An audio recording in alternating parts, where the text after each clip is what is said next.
vprašanje. Mene pa zanima, če ste na tožilstvu mogoče razmišljali o kakšnih postopkih zoper direktorja arhiva in pa Sove zaradi domnevnega kršenja zakona pri zapiranju arhivov. Na Vrhovnem državnem tožilstvu nič na ta način ne razmišljamo, ker namreč gre za to, da kadar so podani sumi kaznivih dejanj, je praviloma policija tista, ki prva začne preiskovati in da podlago državnemu tožilcu, da sploh lahko ocenjuje, ali bo zahteval uvedbo postopka ali ne. Ne glede na to, ali gre za takšno situacijo, kot vi sprašujete ali ne.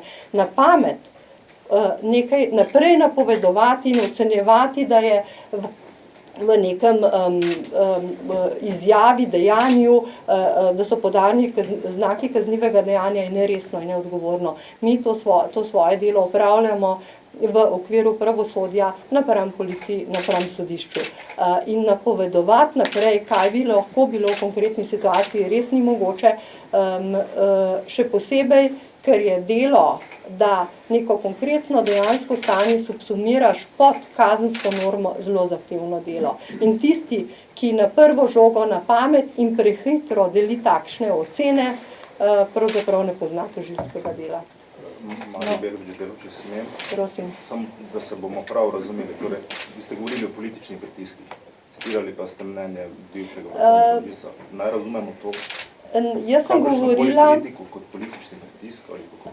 Jaz sem govorila o vse vrste pritiskih, med drugim tudi političnih, med drugim tudi komentarjih in vprašanjih v politiki na to temo. Državni tožilci se ukvarjamo s konkretno kazensko zadevo, z konkretnim dejanskim stanjem in s tem, ali so podani znaki kaznivega dejanja. Od nas, pa kar preberite si tudi v vašem časopisu, očitno politika pričakuje neke reakcije po nekih drugih preferencah, ki jih pa med tožilci ne more biti. Očitki so bili, da merimo ljudi z različnimi vatli. Z pojasnilom o zakonodaji in o tem, da se odloča v konkretnih situacijah, sem te očitke zavrnila in ne verjamem, da katerikoli od državnih tožilcev na ljubljanskem tožilstvu, za kar gre v konkretnem primeru, ravna z različnimi vatli. Enostavno uporabljajo zakon. No, ampak rekli ste, da ovadbe v nobenem primeru še niste prijeli, torej tožilstvo še ni moglo odločati v tej zadevi, ampak gre za uradno pregonljiva kazniva dejanja, stvar gre lahko tudi v obratni smeri. Tožilci ste to verjetno iz medijev zaznali, ali ste potem takim policiji dali kakšne usmeritve, naj raziskujejo v tej smeri? Kaj, v zvezi s čem bi morali v medijih kaj zaznati? V zvezi z prirejanjem teh dokumentov in z očitki o lažeh predsednika republike. Torej, kar se tiče prirejanja dokumentov, je kolegica, ki je videla te dokumente, ocenila, da v tej fazi, potem, kar je videla, ne gre za sum kaznivega dejanja ponarejanja listin.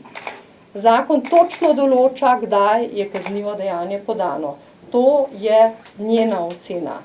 In seveda, če bo dobila kakšne nove ali pa drugačne informacije strani policije, ki zadevo preiskuje, namreč organ odkrivanja je policija, državna tožilka je povedala svoje strokovno mnenje v tisti fazi, kar je policija že preiskala in imela v rokah in povedala svoje strokovno mnenje, tako kot še v marsikateri drugi zadevi. Če se bo izkazalo kako drugače, bo prav gotovo začela kazenski pregon, če bo v dejanju kogarkoli zaznala znake kaznivih dejanj, ki se preganjajo po uradni dolžnosti, in enako velja za primer morebitnega kaznivega dejanja zoper čast in dobro ime. Odločajo tožilci na prvi stopnji, praviloma na podlagi ovadb policije, ker tudi nimajo toliko možnosti, da zbirajo vse podatke, kot jih ima policija. Lahko pa tudi, seveda, če podatke zberejo na drugačen način. In prepričana sem, da v primeru, ko bodo zaznali sume kaznivih dejanj in ko bodo tudi vse procesne predpostavke izpolnjene, da bodo tudi začeli postopke, kadar bo temu tako.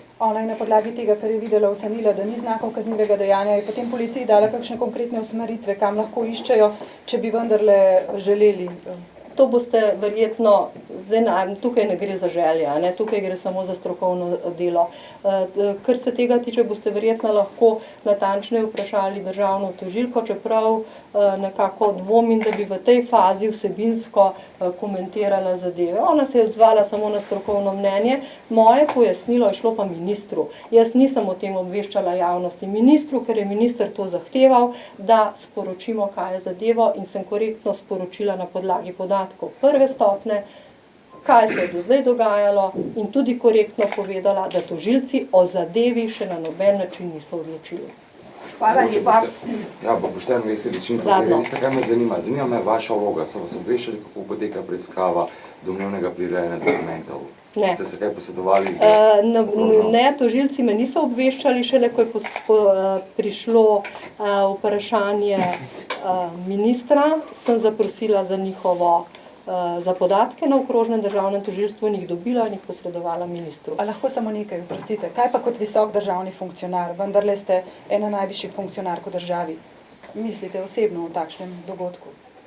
Jaz lahko mislim o dogodku samo kot državni tožilec in ocenjujemo, so podani znaki kaznivega dejanja ali niso, in v tem konkretnem primeru pravzaprav zadeva niti ni moja, jaz lahko samo zaščitim tožilstvo kot inštitucijo in prav to delam. Hvala lepa.